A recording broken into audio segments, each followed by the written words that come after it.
Ah, l'ambiance. Quotidien familial difficile, exil, petit métier.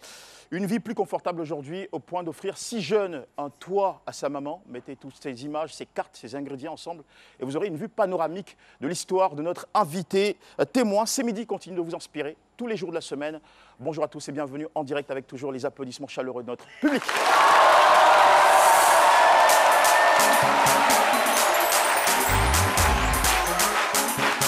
Ils sont là, ils sont chauds. Merci aux élèves du lycée international Jean Mermoz. Au fan club Mohamed Diaby. À l'Institut supérieur Sainte-Foy d'Abidjan. Et au fan club c'est midi bien sûr. Voilà, merci beaucoup les amis. Vous allez m'aider parce que vous avez une très bonne énergie ce mardi. Vous allez m'aider en restant sur place à saluer toute l'équipe également motivée pour vous. Elle rêvait de devenir hôtesse de l'air. Aujourd'hui, elle se retrouve sur le plateau de C'est midi. Je vous prie de saluer très chaleureusement Alissar Zénard. Plus jeune, il avait des ambitions de devenir professeur de mathématiques. Aujourd'hui, il prodigue de la sagesse autour de cette table. C'est bien le doyen Cassie.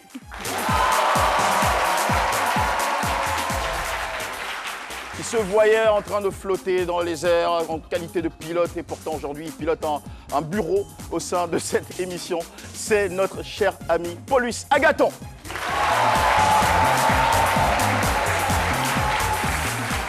Et voilà, j'espère que vous allez bien. La journée commence bien pour vous? Super, d'accord. Donc installez-vous bien.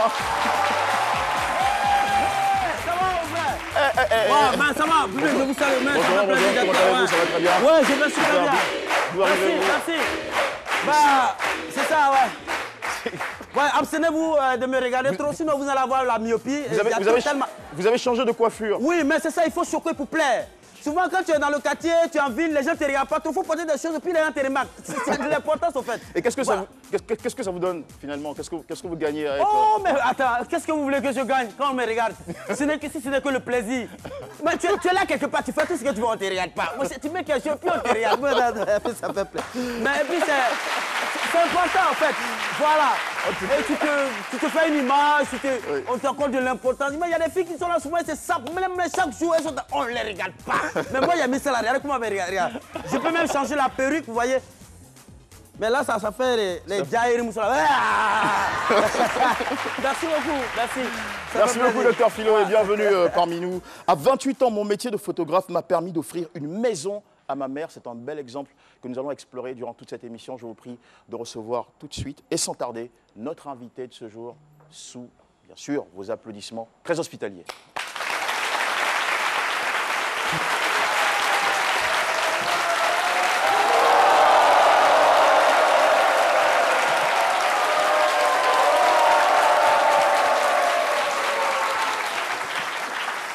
Sawadogo Ismaël, bonjour, bienvenue. Bonjour. C'est votre ami fidèle à côté? Ouais. D'accord. Comment il s'appelle? L'appareil photo. D'accord. Nous allons tout de suite aller pour votre portrait. L'eau minérale naturelle Assini est présente et partage vos instants de vie. C'est midi reçoit aujourd'hui un jeune homme de 29 ans qui a de la fougue. Célibataire sans enfant, Ismaël Sawadogo est originaire du Burkina Faso. Issu d'une famille de 5 enfants, il arrête l'école en classe de CM2 suite au décès de son père pour rejoindre sa mère en Côte d'Ivoire. En 2014, il décide d'aller à l'aventure en Europe, précisément en Italie. Il y effectue plusieurs petits boulots avant d'obtenir une formation pour laquelle il reçoit un diplôme Licencia Media. Ismaël Sawadogo nourrit une passion, la photographie. Ce choix auquel il s'adonne avec abnégation lui a permis aujourd'hui d'offrir une maison à sa mère. Suivons tous les détails de son histoire dans un instant avec Jean-Michel Aunin. L'eau minérale naturelle Assini est présente et partage vos instants de vie. Monsieur Sawadogo Ismaël, bienvenue sur ce plateau. Merci Votre beaucoup. histoire a Merci. des éléments très inspirants que nous allons prendre plaisir à déguster, puisqu'il est midi, 5 minutes déjà à la maison, vous êtes. Enfin, s'il n'y a pas de time difference. Très cher docteur Philo, vous avez écouté en quelques petites longueurs l'histoire de notre invité. Ça vous inspire quoi? On va le savoir tout de suite. Voilà. Le thème du jour, selon Dr Philo. Merci beaucoup. C'est un sentiment de fierté, Jean-Michel. Voilà, à 28 ans, très jeune comme ça, lui, il a déjà construit pour sa maman avec ce petit appareil-là. Mais c'est quelqu'un à féliciter. Voilà, sinon, moi, ça a 18 ans, moi, j'ai construit pour maman. Oh, vous n'êtes pas... Non, s'il vous plaît. Non, on a quand même comédie à part. Souvent, quand il parle mes trucs, là, taisez-vous. Là, c'est respecté. Voilà. Chacun a construit, on a construit. Ça peut être virtuel, ça peut être réel. Là, c'est l'humoriste qui parle ou c'est le citoyen qui parle? Non, c'est le citoyen, c'est le père des familles. C'est le père des familles qui vous parle. À 18 ans, vous avez construit. Ah oui.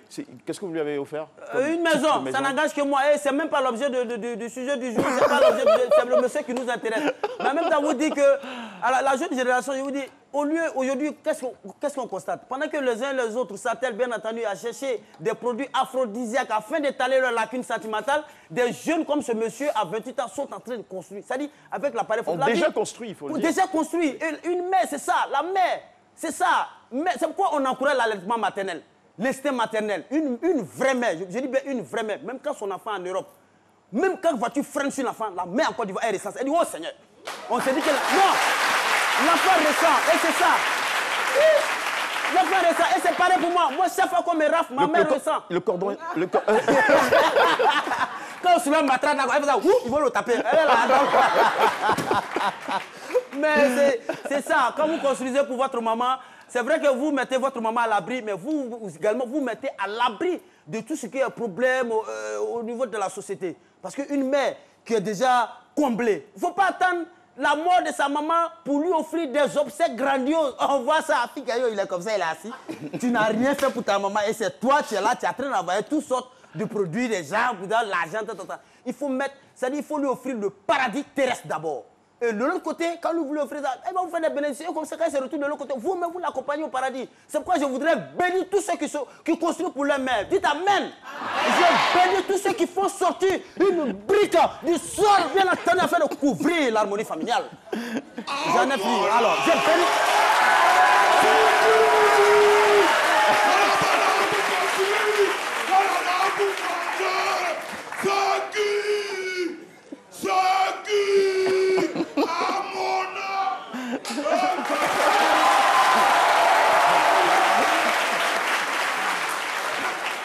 Je ne sais pas si vous l'avez reconnu, mais il fait le buzz en ce moment et sur les réseaux sociaux, on l'appelle le père d'Aloha. À mon nom, c'est que...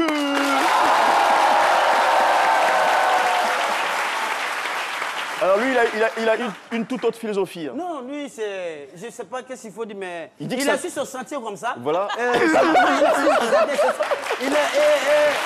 sa philosophie. Voilà. Pour lui, construire, c'est pas important. Non. En fait, lui, c'est son tout qui est là. Son chantier, c'est sa nourriture.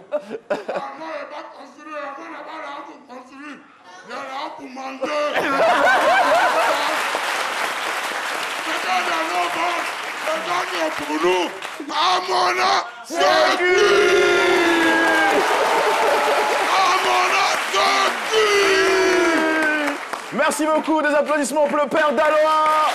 Merci pour cette belle visite. Et tout de suite, cette question, comment aimeriez-vous honorer votre mère de son vivant? Chris Paternassemian est quelque part à Abidjan, à vos côtés, pour vous tendre le micro. Chris Paternassemian, c'est votre opinion. Et salut Jean-Michel, vénération naturelle ou attitude conventionnelle de bienséance sociale. Toujours est-il que dans certaines croyances culturelles ou religieuses, on le présente sous la forme d'un commandement. Comment aimeriez-vous honorer votre mère de son vivant?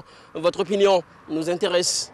Honorer sa mère de son vivant, c'est simplement lui offrir quelque chose qui lui ferait plaisir. Voilà, quelque chose de simple, de naturel et peu bon. De sincère, quoi. La plus belle chose que je pourrais lui offrir, si j'en ai les moyens, c'est réaliser son rêve. En fait, c'est une grande cuisinière. Elle a toujours rêvé avoir son restaurant, diriger, faire sa propre affaire. Donc pour moi, le plus grand hommage, c'est lui faire réaliser l'un de ses plus grands rêves, quoi. Lui apporter tout ce qu'elle veut, à son âge, tout ce qu'elle désire avoir venant de moi. Bon, une vie meilleure, une vie encore plus meilleure. Je pense bien que c'est ça, quoi. Je pourrais lui préparer une fête, une petite surprise pour qu'elle soit contente, faire des choses qu'elle aime. Avec mes soeurs, on peut préparer les petits mets qu'elle aime. J'ai coupé une photo Ignon pour qu'elle mange parce qu'elle aime ça. Bon, en lui offrant une maison, des chauffeurs avec sa voiture et puis lui offrir ses voyages qu'elle mérite, quoi. Je crois bien que Dieu me donnera la force de le faire. Comment pourrais-je honorer ma maman de son vivant? Personnellement, dans un concert, chanter son nom. Je t'aime, tu le sais. Je te parle dans mon cœur. Et mon cœur bouillonne d'amour pour toi. Tu es ma maman. Il est majoritairement évident qu'il faut faire preuve de considération et de respect envers nos parents. C'est tout le sens de la vie. Honneur à tous ces mamans qui nous couvrent de bénédictions à travers cette émission. À vous le studio. Vous ne croyez pas si bien dire, mon cher Chris Pater-Nassémian, c'est bien formulé. En tout cas, honneur à toutes nos mamans. Et puis, on a pu le remarquer dans ce sujet, chacun y va de sa façon, chacun son style pour honorer sa maman. Sawadogo Ismaël, lui, l'a fait à travers la construction d'une maison à seulement 28 ans. Sawadogo Ismaël, vous avez stoppé les classes en CM2 dès la disparition de votre père. Vous avez grandi dans un quartier populaire, à Tekoubé Opéra. Je note aussi que durant ces années-là, vous avez vu votre maman dépendre financièrement de votre oncle paternel. C'est une situation qui vous a... Oncle maternel. Maternel, voilà. C'est une situation qui vous a touché et vous a motivé à vouloir réussir, à vouloir gagner plus pour changer ses conditions de vie. À l'époque, vous viviez dans une 2 pièces, ce que nous appelons ici une chambre-salon, avec une dizaine de personnes, la famille réunie, dans une cour commune. Ça, c'est une précision qui est aussi importante, pour rappeler les faits. À quoi ressemblait votre quotidien? Au quotidien, voilà, je survivais. Je survivais, voilà, j'essayais de joindre les deux bouts, voilà, en rêvant. Arrivé à un certain moment de ma vie, j'ai décidé d'arrêter de rêver et de chercher à réaliser mes rêves. Voilà, ce qui m'a poussé aujourd'hui à aller en Europe. Voilà. Et quelles étaient les réalités justement de votre maman ces années-là? Ouais, c'était pas facile parce que déjà elle dépendait de mon oncle. Quand elle avait un souci, voilà, c'est mon oncle qui gérait. Et de côté, elle vendait des galettes pour pouvoir subvenir à ses besoins. Et quand elle me demande peut-être même 50 000, il faut lui taper un mois pour pouvoir lui trouver 50 000. Et pour moi, c'était beaucoup frustrant parce que voilà, c'est vrai que voilà, c'est la famille, elle peut dépendre de mon oncle, mais pour moi, c'était beaucoup gênant. Voilà, voir une femme qui a un enfant comme moi, même si je ne suis pas trop âgé, je pense que ce serait joli qu'elle compte mieux sur moi que sur mon oncle. Donc voilà pourquoi j'ai décidé d'y dire voilà. Et à cette époque-là, c'était quoi vos activités? Je travaillais avec mon oncle, je vendais des pièces détachées et je faisais de la mécanique en même temps. Voilà. Et vous avez dû à un moment aller au black market? Ouais, j'ai dû à un moment aller au black market parce que voilà, je voulais m'éloigner un peu de la famille, être indépendant moi-même, voilà, trouver quelque chose de moi-même. Et voilà ce qui m'a conduit au black. Je suis resté au black, j'ai vendu des téléphones, voilà, j'ai fait un peu de tout au black. Pendant 9 mois? Voilà, pendant 9 mois. Ouais. D'accord. Alors en 2014, vous vous exilez, direction l'Italie. C'est un pays où vous allez pour pouvoir vous assumer au quotidien, prendre des petits boulots. C'est ça. Vous avez été dans la cueillette de fruits? Si. Cueillir des oranges, des tomates, l'olive, avant de voilà, continuer l'école là-bas pour pouvoir mieux m'insérer et comprendre vite la langue. Voilà. Donc l'argent que vous gagnez dans la cueillette vous a permis de prendre des cours d'italien? Non, je ne payais pas les cours. L'argent que j'ai gagné dans la cueillette me permettait au moins d'envoyer de temps en temps un peu d'argent à maman et de recharger.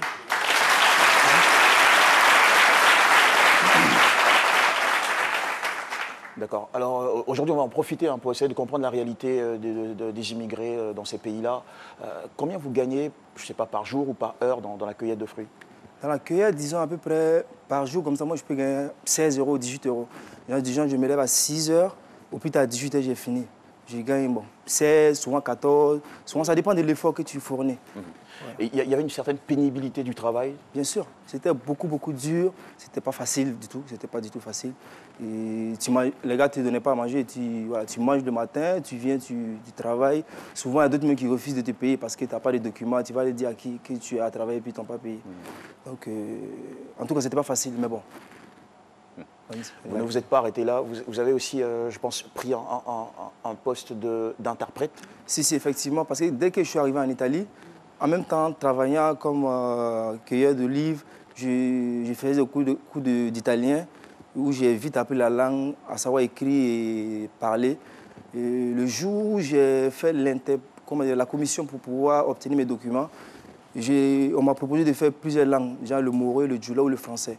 J'ai choisi de faire l'italien parce que je sentais que j'étais capable de le faire.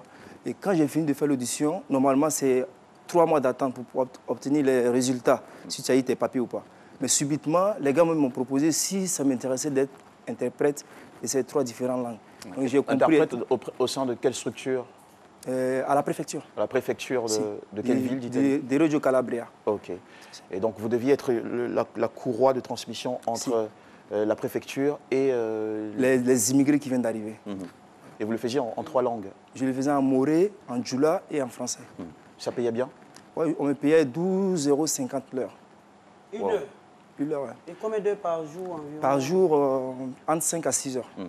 Et ça vous permettait de prendre une maison? Ça vous a permis de payer le loyer, d'être tranquille? Le loyer, ça allait. Ça m'a permis de mettre un peu à côté parce que j'avais l'ambition de m'acheter un appareil photo parce que voilà, avec tout ce que je marchais, j'avais des appareils photo et ça m'a passionné.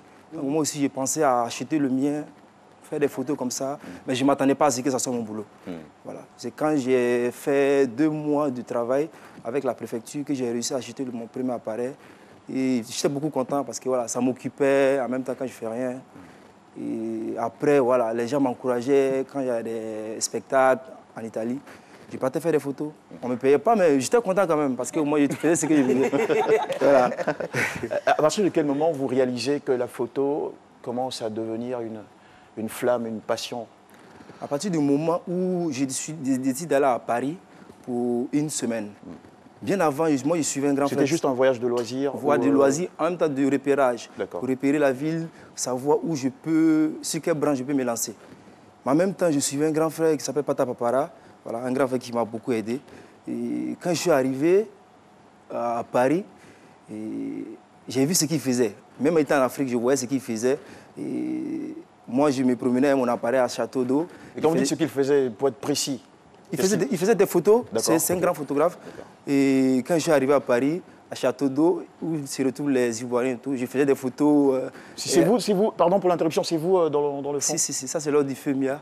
Sacrée position hein, pour prendre...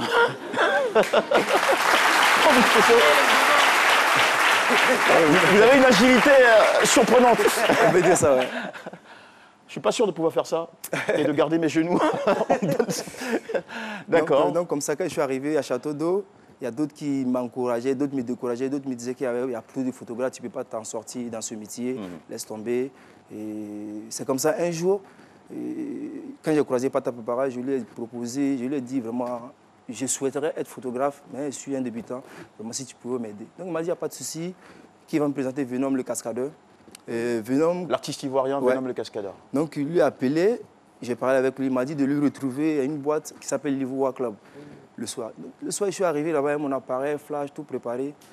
Toutes les personnes que j'ai dit je vais les prendre la photo, les gars disaient qu'ils n'ont de quitter là, qu'on ne me connaît pas. Il faut quitter là. Et si c'était une personne, 2 personnes, ça n'est pas... C'est comme ça que vous disiez, faut quitter ici, on ne te connaît pas. Okay, ça m'a marqué, en fait, je me suis senti vraiment frustré comme de la merde. Et j'ai rien dit, j'ai attendu le fin du spectacle.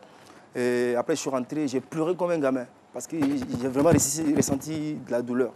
Et le lendemain... Vous vous êtes senti comme inutile? Oui, inutile, comme une personne voilà, qui ne sert à rien. Alors que je savais qu'au plus profond de moi, que, voilà, je peux le faire.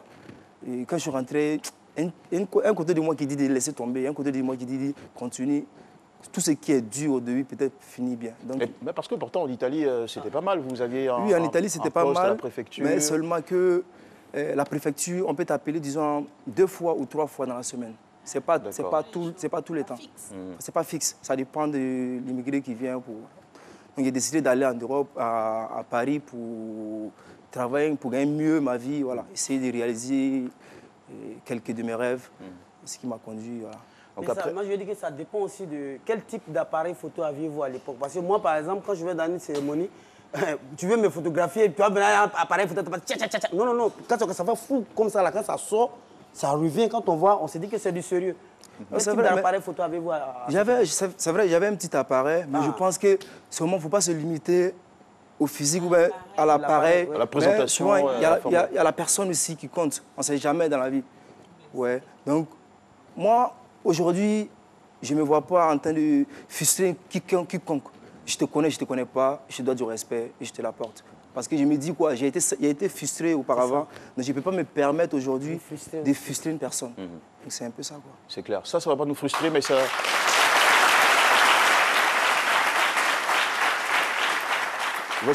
Voici une photo qui est assez particulière. Avec vous, on a des surprises et des clichés assez inédits. Vous, dans un arbre. Je ne sais pas ce que vous chassez comme image. Expliquez-nous. C'était lors du concert d'Ariel Chéné quand j'étais à Abidjan. Et il y avait tellement de monde. Et il m'avait envoyé un message disant qu'il voulait une image où on voyait tout le monde. Donc, il fallait que je parte derrière. Et la clôture aussi était basse. Donc, il fallait que je monte sur l'arbre pour pouvoir obtenir l'image. Et vous l'avez obtenu, cette image? Oui. Vous l'avez cueillie, alors? C'est tout de même un risque. Ouais, quand même. C'est une prise de risque. Quand même. Mais quand moi je suis dans mon élément des photos, vraiment, je ne tiens pas compte des risques. Je veux seulement me faire plaisir. C'est-à-dire quand vous tombez, vous ne sentez pas la douleur? Sincèrement dit. D'accord. Alors, après avoir fait cette enquête de terrain, c'est-à-dire à partir de ce voyage sur la France, j'imagine que vous retournez en Italie. Si, je suis retourné en Italie, mais préparer maintenant pour prendre une maison, parce que je ne voulais pas vraiment appeler quiconque, dire voilà, s'il te plaît, il faut m'héberger, parce que je ne sais pas ce qui peut se passer demain. Donc je me suis préparé. Avant de venir, j'ai pris une BNB de 3 semaines où j'ai payé avant de venir. C'est quoi une BNB pour ceux qui Une BNB, c'est un hôtel un peu moins coûteux. Donc j'ai pris ça et avec un peu d'argent, quand je suis arrivé, j'ai logé dans ça, en même temps en cherchant de quoi faire. Donc ce jour, j'ai renseigné si quelqu'un pouvait me trouver une colocation à 200 € ou 150 €. On me dit que c'est impossible de trouver à Paris. Donc j'ai vu un monsieur, je lui ai parlé que je cherche une colocation. Donc un jour, il m'a appelé, il m'a dit il y a un de ses amis qui a une colocation, mais il y a une maison, mais il cherche quelqu'un pour rester avec. Donc je suis venu, le gars m'a vu, il m'a dit il ne me connaît pas, mais en temps normal, lui cherchait une personne avec qui payer la maison.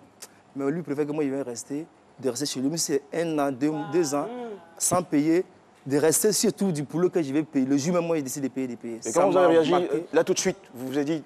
En fait, je ne croyais pas. En fait, je me disais, mais qu'est-ce qui se passe? On ne se connaît pas. C'est la première fois que tu me vois, tu me dis de loger chez toi 1 an, 2 ans et de payer quand je veux. C'est là que j'ai compris que tout ce que tu fais, tu rattrapes dans la vie.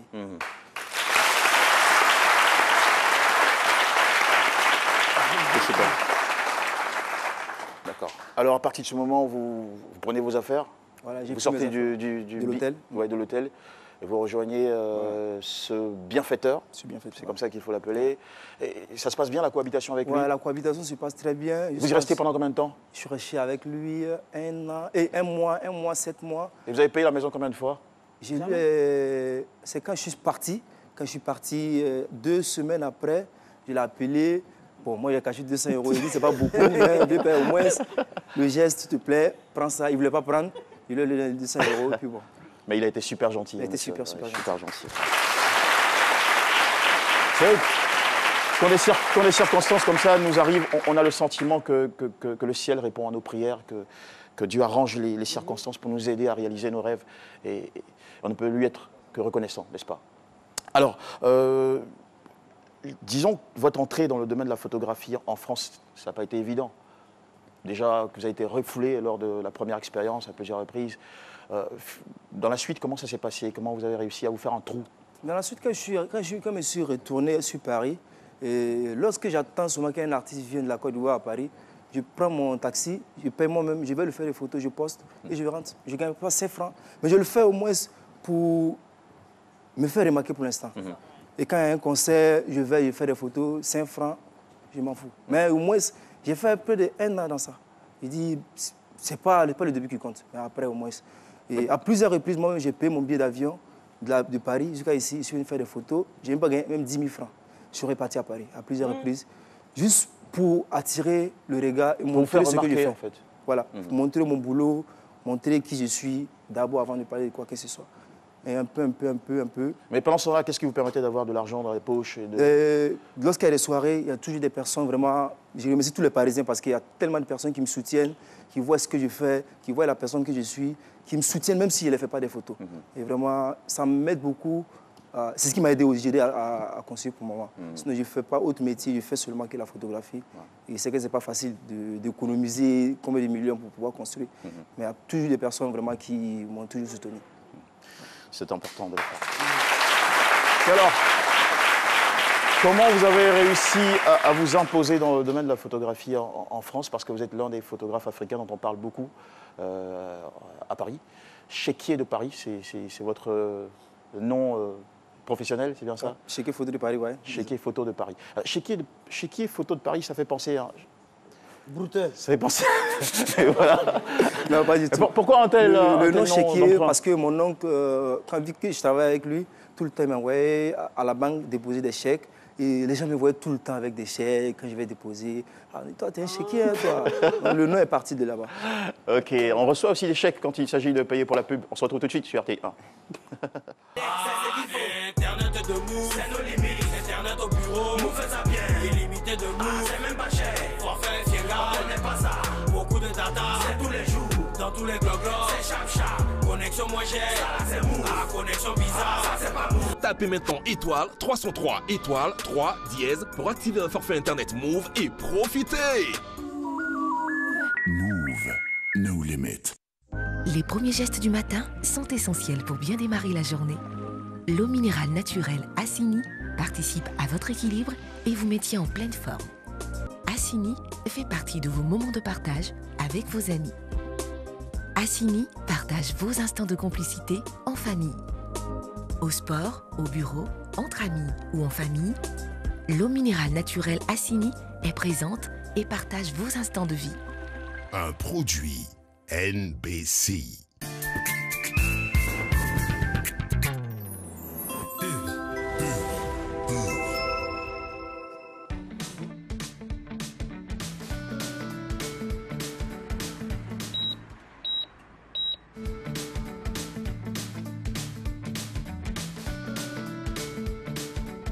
Eh oui, avec la nouvelle carte à points de Shell, rejoignez vous aussi le club Fidélité. Retirez votre carte gratuitement dans vos stations, cumulez des points et profitez! Chez Shell, collectez du bonheur.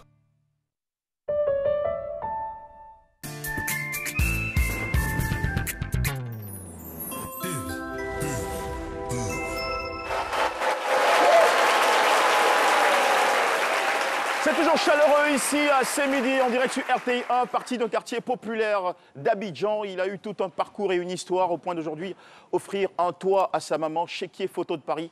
C'est sous ce nom qu'il est le plus connu. Sinon, il est avec nous, notre cher invité, Sawadogo Ismaël. 28 ans et déjà un beau rêve réalisé en faveur de la famille, parce qu'il n'y a pas que maman qui en profite aujourd'hui, il y a aussi les sœurs et les frères autour. Alors, je ne sais plus trop s'il faut dire Chéquier Photo de Paris ou Sawadogo Ismaël. Vous êtes arrivé à Paris en 2017. Ouais. Ça fait 2 ans que vous y vivez. Et en seulement 2 ans, vous avez réussi à vous faire un nom, à être même célébré par des artistes dans leurs chansons. Je pense qu'on a plus d'une fois entendu Ariel Chenet vous mentionner dans ses chansons, Chéquier Photo de Paris. Et il y a eu d'autres artistes également? Ouais, DJMX, Consort. Et Consort. Comment vous avez réussi à vous hisser à ce niveau? Ouais, déjà, l'amitié, le lien de l'amitié. Voilà, parce que... Les relations humaines, c'est important, ouais, savoir créer du lien. Très important. Seulement, il ne faut pas se focaliser au matériel, à l'argent. Moi, à la base, quand je fais mon boulot, je le fais et puis je regarde. Je ne mets pas uniquement l'argent devant. Voilà. J'essaie déjà de créer un lien d'abord avec quiconque et attendre le retour. Le retour, ça peut venir aujourd'hui, ça peut venir demain. Est-ce que vos photos ont une certaine particularité, une signature, une empreinte? Si. Les photos, déjà, quand je fais des photos à des artistes lors de leurs spectacles et consorts, déjà, il y a cette étape de protéger l'artiste et d'envoyer un message. Il y a des photos que moi, je ne me permets pas de publier parce que j'imagine que ça peut salir l'image de l'artiste et je ne peux jamais me permettre de le publier. Il y a des photos que je recherche pour lancer l'artiste. et qui fait parler l'artiste en positif. Donc c'est ce genre de photos, quand je viens d'un spectacle, je recherche plus. Voilà, je ne veux pas seulement pour faire des photos et puis aller. D'accord. En 2019, c'est-à-dire l'an dernier, il y a quelques mois, vous avez fait construire une maison de 3 pièces pour votre maman au Burkina Faso, précisément à Kaya, c'est à 100 km de Ouagadougou, dans le nord du pays. Ce jour-là, c'était l'émotion, l'explosion de joie. Comment maman a réagi?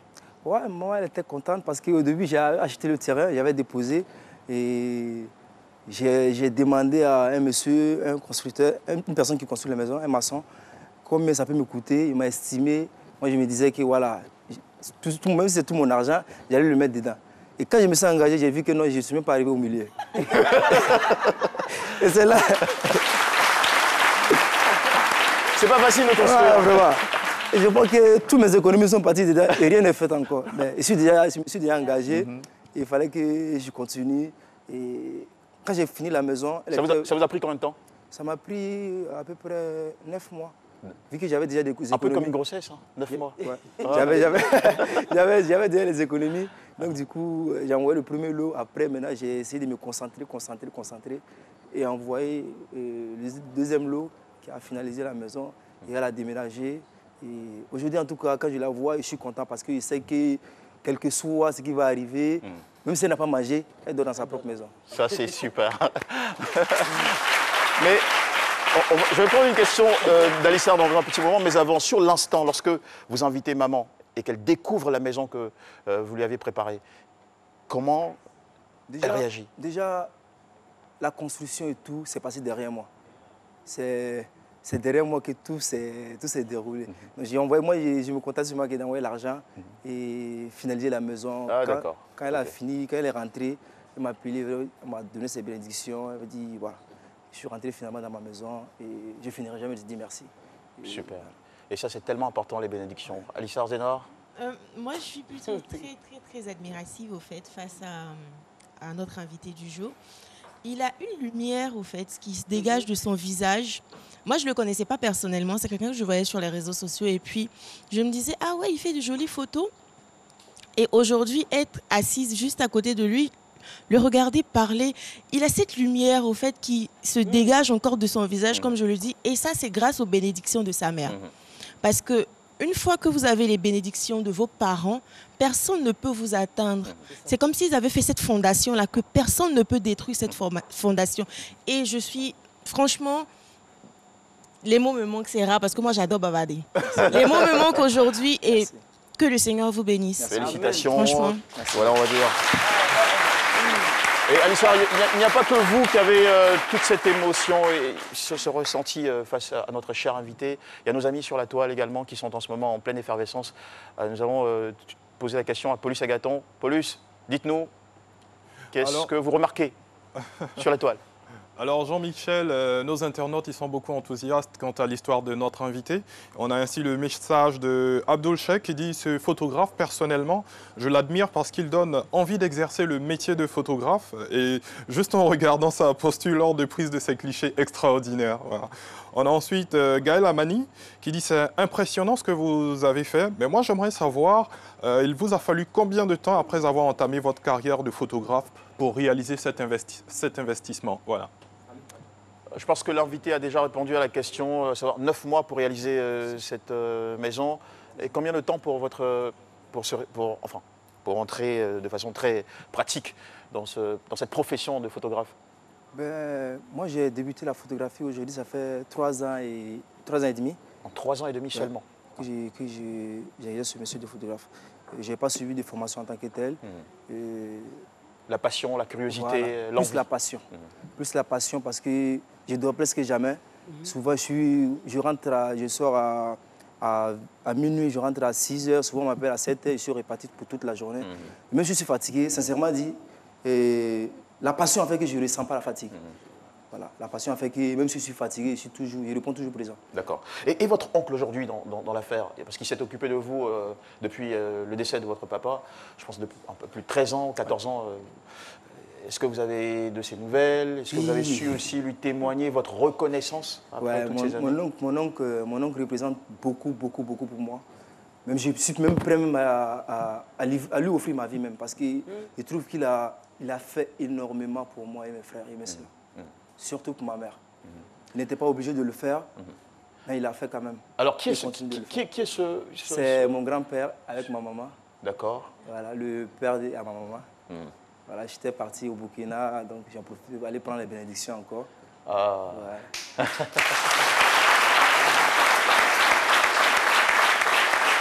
C'est super. Et là, les bénédictions, c'est sur la tête. Hein? Ouais. Vous êtes photographe, vous auriez dû faire les bénédictions dans les yeux. D'accord. Alors, bien, quelles sont vos ambitions aujourd'hui? Je pose la question dans un premier temps pour savoir si vous comptez rester dans la photographie. Vous y êtes depuis 3 ans et demi, vous l'avez signalé. Vous comptez y faire carrière? Si, parce que déjà... Pour longtemps encore? Pour longtemps, parce que je suis passionné du boulot. Et aujourd'hui, je vois plein de personnes qui disent qu'il fait du beau boulot. Alors que moi, personnellement, je ne suis pas encore satisfait de mon boulot. Je veux faire encore mieux, me surpasser, faire encore... Je sais que je peux faire mieux. Donc chaque jour, j'essaie de travailler pour aller mieux de l'avant. Et c'est quoi le plan que vous avez pour les 5 et 10 prochaines années? Faire un très grand studio qui sera reconnu en Afrique. Studio photo, voilà, et divers. Et pourquoi pas organiser comment dirais-je, des festivals pour les photographes, voilà, un truc comme ça. D'accord. Alors, je ne sais pas si vous avez remarqué qu'aujourd'hui, de plus en plus, arrivent sur le marché des téléphones assez sophistiqués, surtout sur les options photos. On a des photos de plus en plus précises, pointues, avec un rendu éclatant. Est-ce que vous ne voyez pas ça comme une menace pour votre métier? Moi, personnellement, je n'ai jamais vu ça pour une menace. Parce que je me dis, plus il y aura des portables sophistiqués, il y aura des appareils sophistiqués. Donc, je ne m'inquiète même pas pour cela. Et voilà, je sais que tout ira bien. Vous êtes un bon têtu. Hein. D'accord, en tout cas, on apprécie cette belle histoire, ce parcours. C'est digne d'applaudissements renouvelés dans tout ce studio. Savadogo Ismaël, bravo. Bravo pour l'exemple que vous me donnez. Qu'en pense notre cher doyen? Allons tout de suite pour la minute. Kassi Kouadio, c'est la minute du doyen. Monsieur Savadogo, bravo, félicitations. Merci beaucoup. Les fils de la lumière n'ont pas le visage sombre. Dixit. La lumière attire la lumière et les ténèbres attirent les ténèbres. Les chimistes ne vont pas me comprendre parce que dans la matière, les positifs et les négatifs s'attirent et les charges semblables se repoussent. Mais en esprit, ce n'est pas pareil. C'est tout à fait le contraire. Quand on est positif, on attire le positif et quand on est négatif, on attire évidemment le négatif. À nous de choisir. Généralement, c'est les parents qui ont l'obligation de bien s'occuper de leurs enfants. Mais quand en retour, les enfants se montrent reconnaissants, non seulement ça fait plaisir, mais c'est une source de bénédiction. À ne pas négliger. Il y a des gens qui attendent que d'autres meurent pour prendre leur bien. Ils appellent ça l'héritage. Vous, j'admire un truc chez vous, c'est que vous ne gaspillez pas vos énergies à poursuivre l'héritage que votre papa a laissé. Vous prenez, vous employez vos énergies pour vous battre et construire votre vie, et mieux celle de votre mère. Vous voyez pourquoi, quand vous avancez, les portes s'ouvrent, et quand vous rencontrez, les gens accueillent. Vous comprenez ça? Continuez.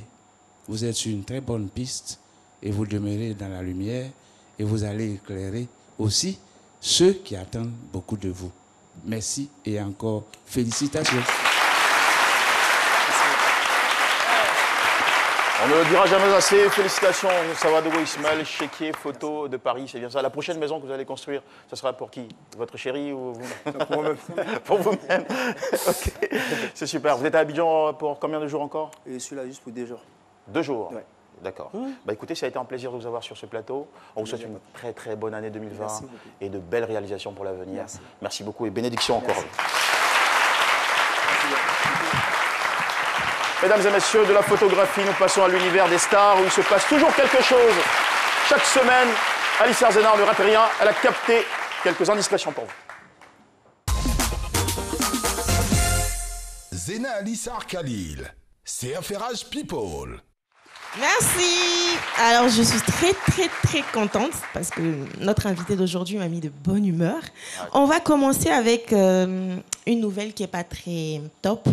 C'est notre confrère, Patrick Ndjakan, qui s'est fait lyncher sur les réseaux sociaux ce week-end. Un groupe de personnes, selon eux, ont décidé de poster une photo de Patrick et l'accusant de se décaper la peau et tout. Alors, moi, ce que je vais faire, je ne vais pas rentrer dans les détails de qui, de comment, à quelle heure. Mais ce qu'il faut savoir, c'est qu'à un moment, il faut laisser les gens vivre leur vie. À un moment donné, il faut laisser... Les gens sont libres de faire ce qu'ils veulent. Quelqu'un qui a envie de se passer la pommade, se passe la pommade. Quelqu'un qui n'a pas envie de se passer la pommade, si toi, tu es chez toi, que tu ne veux pas, c'est pas ton affaire. Est-ce qu'il y a des preuves au fait de ce que vous êtes en train de dire? Non. Est-ce que vous habitez chez lui à la maison, vous l'avez filmé en train de le faire? Non. Que ce soit lui, que ce soit quelqu'un d'autre, j'ai comme l'impression que de plus en plus d'Ivoiriens aujourd'hui sont contents de dénigrer les autres, sont contents de voir les autres souffrir. Vous vous dites, non, c'est sur Internet, on s'en fout, on rigole. C'est une blague, c'est ce que la fille a dit.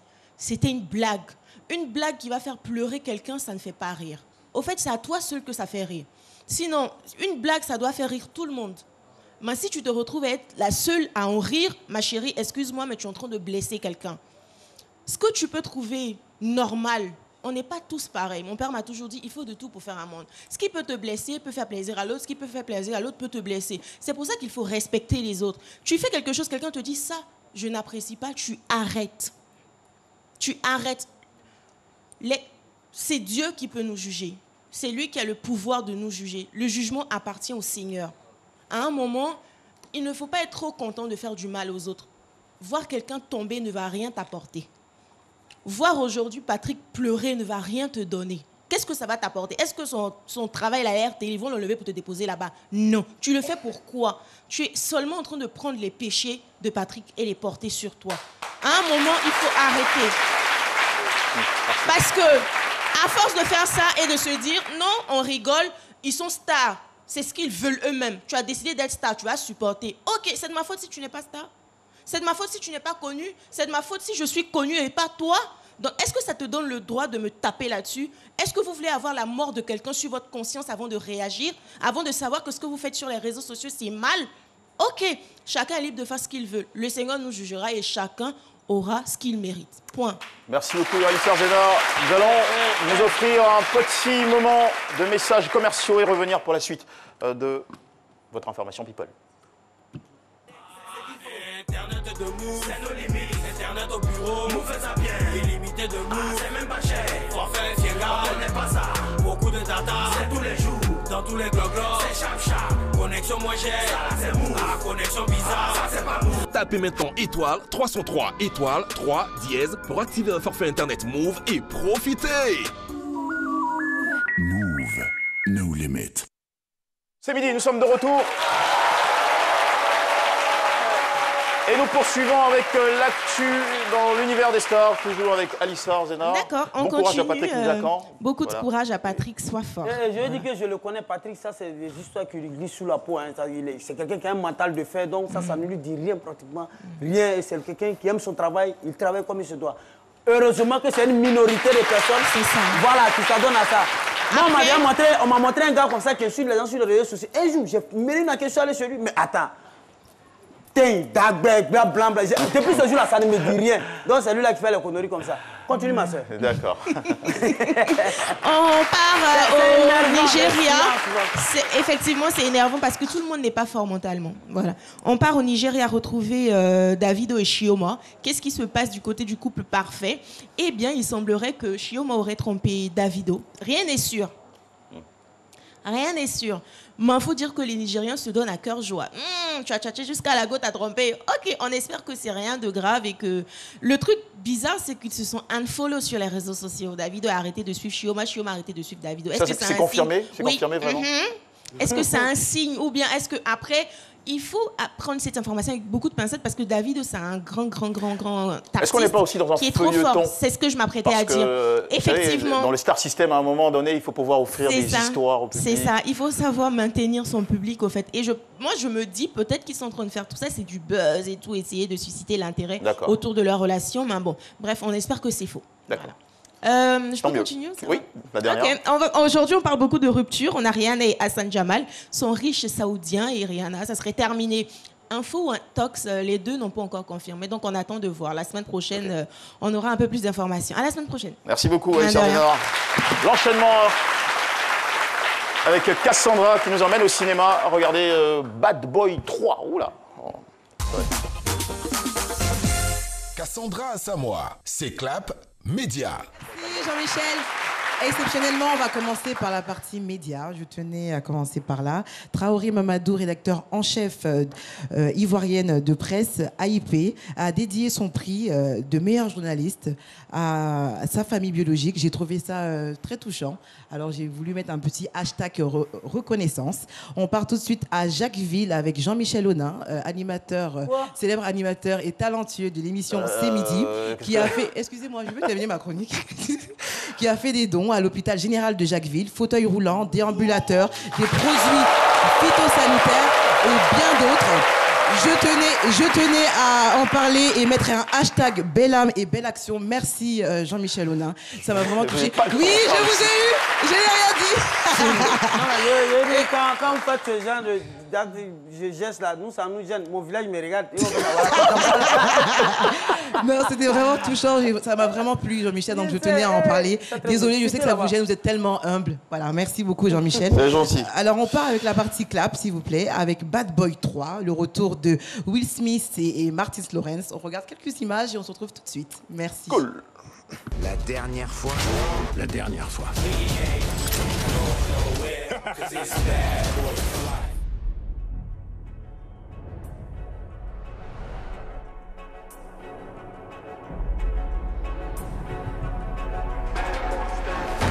Hey!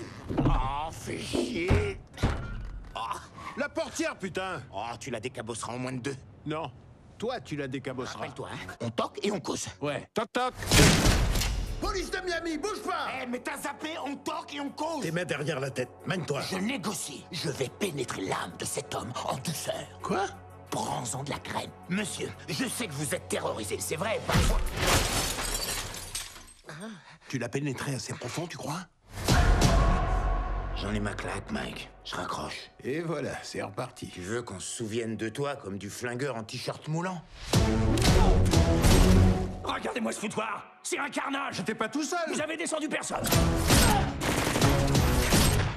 Oui, c'est vrai, j'en ai descendu quelques-uns. Ouais. Merde, putain! Merde! Alors, je vous invite à aller voir le film pour les amateurs de films d'action. Il est fantastique. Voilà, Jean-Michel, c'était tout pour aujourd'hui. Merci beaucoup, ma très chère Cassandra. Doumbia, Savannah, Filion, Loïc. Élèves en classe de première C au lycée international Jean Mermoz nous font la visite ce midi pour nous parler des foulées de Mermoz, la 5e édition. Une course qui a pour but de récolter des fonds pour des cas sociaux.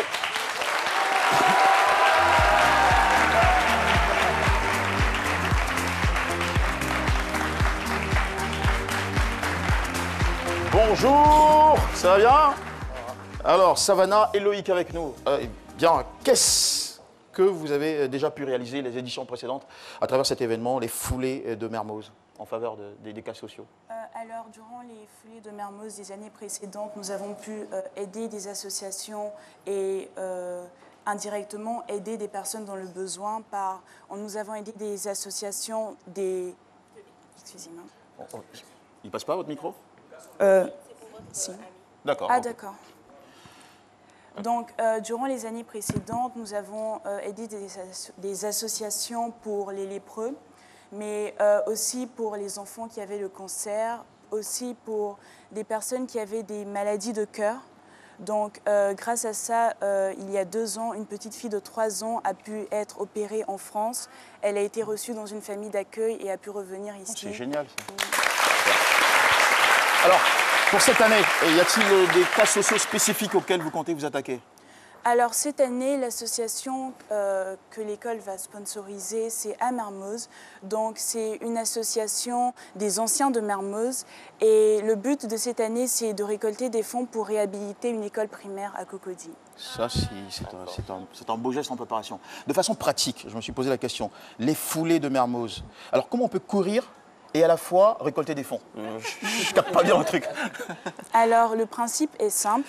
Les élèves reçoivent, tous les élèves de Mermoz reçoivent des sortes de fiches et ils doivent chercher des parrains. Alors des parrains, c'est des personnes qui vont s'engager à leur donner une certaine somme en fonction du nombre de tours qu'ils courent. Donc si je trouve un parrain et qui me dit qu'il va me parrainer 500 francs par tour et que je fais 10 tours, ça va faire 5000 francs. Et l'école va récupérer tous les dons et va se charger de les donner à des associations. Ah, c'est super ça. Alors, qui peut participer à cette course? Seulement les élèves de l'école? Alors, pendant les années précédentes, c'était que les élèves de Mermoz, mais cette année, ça s'est un peu ouvert, vu que les parents aussi peuvent participer. Mais tout le monde peut participer de façon indirecte en parrainant des élèves de Mermoz. D'accord. Alors, j'ajoute à cela que vous avez des journées portes ouvertes aussi qui s'annoncent le 1er février 2020. Quant à l'événement Les Foulées de Mermoz, c'est le 24 janvier 2020. Oui. À quelle heure? De 7h30 à 12h30. Vous avez un parcours défini? Oui. Ok. Et quand on court et qu'on est fatigué, on peut arrêter ou il faut aller jusqu'au... Oui, on peut arrêter, on peut essayer de marcher aussi. Mais sinon, si on est vraiment fatigué, on peut arrêter. D'accord, c'est super. En tout cas, c'est une belle initiative. Franchement, félicitations, aussi jeune que vous êtes, de penser à apporter quelque chose à votre société, à soulager l'environnement. On est très fiers de vous. On peut vous applaudir tous ici. Voilà. N'arrêtez pas, continuez. Et puis on vous souhaite voilà, beaucoup de tonus pour 17h, 17h. Alors, étaient avec nous aujourd'hui les élèves du lycée international Jean Mermoz, représentés déjà par Doumbia Savannah et Filion Loïc et tous les autres copains à côté. Le fan club Mohamed Diaby, l'Institut supérieur Sainte-Foy d'Abidjan, l'Institut supérieur Sainte-Foy d'Abidjan aussi de ce côté, le fan club Sénégal. Merci beaucoup, vous avez été très très sympathiques. Et puis je précise que nous aurons le vendredi 24 un C'est-Midi spécial et Bonnie. Ne ratez pas, ça va être une très très belle émission. Ah, pour moi, c'est gentil ça. Oula, très gentil. Je peux dévoiler la sortie? D'accord, qu'est-ce que c'est? Viens voir. Cette photo de qui? Faut regarder d'abord avant de montrer. Ah, bon. Je pense que c'est... Oh là, c'est joli. Oula, c'est beau en plus. Oh là. Dis donc, bah, merci beaucoup, je vous embrasse. Merci, c'est très gentil. Merci beaucoup. Et qui a fait ça? C'est vous. Vous appelez comment? Otéami Jean-Charles, je suis un élève de l'INSAC. Otéami Jean-Charles, c'est un élève de l'INSAC. Vraiment, félicitations. En licence de communication. Voilà, merci beaucoup. Merci infiniment, Otéami. D'accord, merci beaucoup. Je suis très très heureux. Merci. Bravo. En tout cas, merci de nous avoir suivis à la maison. On vous souhaite une très très bonne journée et on se retrouve demain pour un autre numéro. Voilà, plein de bonheur à tous, plein de bonheur à toutes. Oh là là, c'est beau.